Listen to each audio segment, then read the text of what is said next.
Ya, assalamualaikum warahmatullahi wabarakatuh. Perkenalkan, nama saya Farema Ramadan dari kelas 11 MIPA 2, nomor urut 16, ingin menjelaskan tentang Perang Tondano.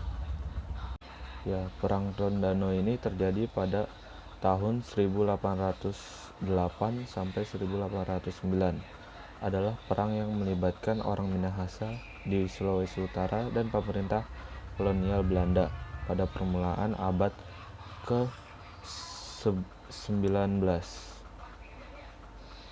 Perang pada permulaan abad 19 ini terjadi akibat dari implementasi politik pemerintah kolonial Hindia Belanda oleh para pejabatnya di Minahasa, terutama upaya mobilisasi pemuda untuk dilatih menjadi tentara.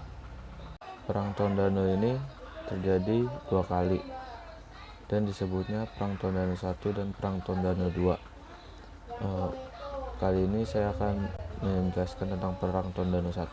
Perang Tondano 1 terjadi pada masa kekuasaan VOC pada saat datangnya bangsa barat orang-orang Spanyol sudah sampai di Tondano, Minahasa, Sulawesi Utara. Orang Spanyol di samping berdagang juga menyebarkan agama Kristen dengan tokohnya Franciscus Xaverius. Pada waktu itu VOC berhasil menanamkan pengaruhnya di Ternate. Bahkan Ternate Simancos mendapatkan kepercayaan dari Batavia untuk membebaskan Minahasa dari pengaruh Spanyol. Ya, selanjutnya Perang Tondano 2. Perang Tondano 2 terjadi ketika memasuki abad ke-19, yakni pada masa kolonial Belanda. Perang ini dilatar belakangi oleh kebijakan Gubernur Jenderal Daendels. Atas perintah Daendels melalui Kapten Hartings, Presiden Manado Prediger segera mengumpulkan para ukung atau pemimpin walak atau daerah setingkat distrik dari Minahasa ditarget untuk mengumpulkan pasukan jumlah 2.000 orang yang akan dikirim ke Jawa. Ternyata orang-orang Minahasa tidak setuju dengan program Daendels untuk merekrut pemuda-pemuda Minahasa sebagai pasukan kolonial.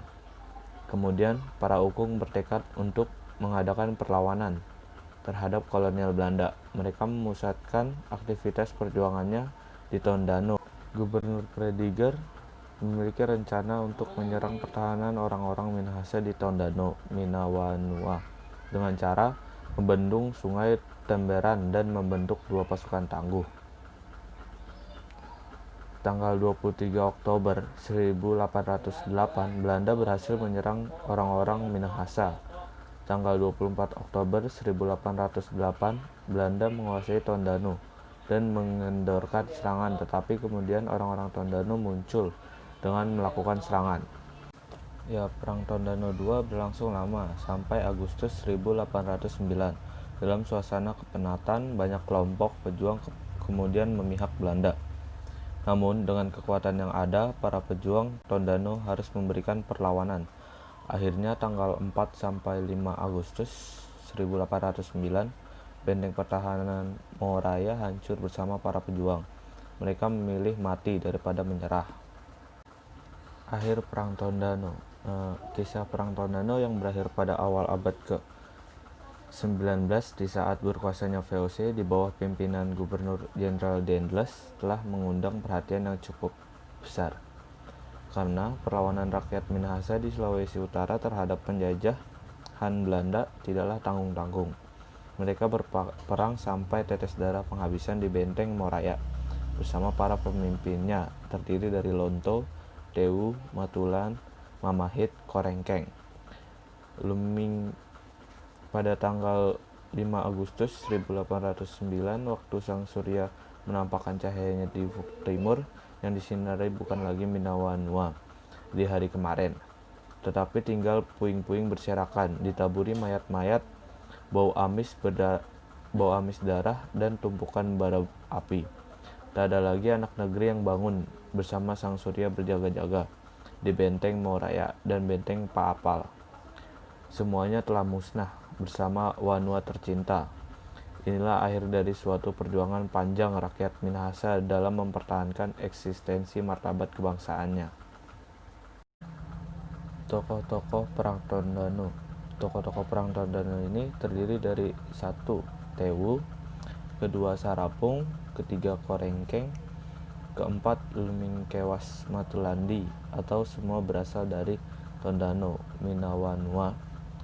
Yang kelima Lonto Kamasi, kepala Walak Tomohon. Yang keenam Ukung Memahit dari Walak Remboken. Dampak yang terjadi saat Perang Tondano. Dampak-dampaknya yaitu pertama, jatuhnya korban dari kedua belah pihak. Yang kedua, kerugian materi maupun non-materi dari kedua belah pihak. Yang ketiga, jatuhnya daerah Tondano ke tangan Belanda.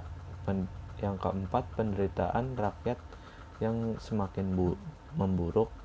Yang kelima, terpengaruhnya orang-orang Minahasa atau pejabat pribumi oleh Belanda.